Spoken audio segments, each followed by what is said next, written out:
Kosova të dielën ka zhvilluar zgjedhjet e dyta parlamentare pas 9 muajsh nga procesi i parë zgjedhor. Këto zgjedhje të jashtëzakonshme u zhvilluan në kushtet e një shteti drejt kolapsit pas dështimit të Partisë Lëvizje Vetëvendosje për të krijuar qeverinë. Albin Kurti me Partinë Lëvizja Vetëvendosje që kryeson bindshëm me 49.30%. Pas Lëvizjes Vetëvendosje renditet Partia Demokratike e Kosovës e drejtuar nga Bedri Hamza me 21.01% dhe në vend të tretë është Lidhja Demokratike e Kosovës me kryetar Lumir Abdigjiun, i cili ka arritur të sigurojë 13.59%.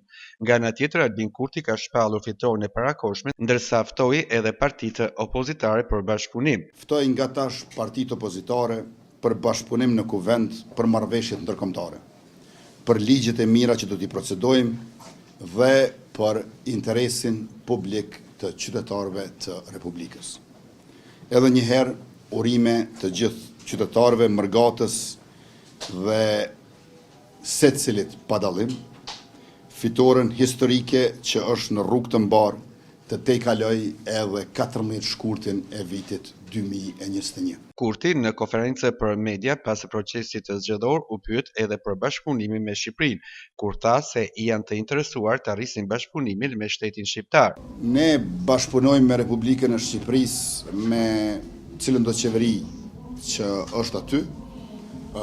I kemi 58 marrëveshje të reja me kryeministrin Rama dhe niveli i zbatimit të tyre është më i madh se kur më parë.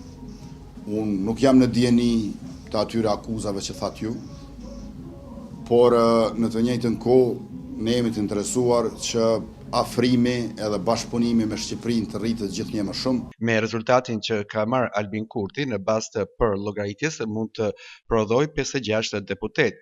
Kurtit i duhen jo më shumë se 5 deputet nga 10 që kanë pakicat jo serbe për të formuar pa shumë kokçarje qeverinë Kurti 3. Kjo përllogëritje vlen pa u numëruar votat nga posta dhe ato në përfaqësi diplomatike. 20 ulëse të tjera në kuvendin e Kosovës ndahen në 10 për komunitetin serb dhe 10 për komunitetet e tjera.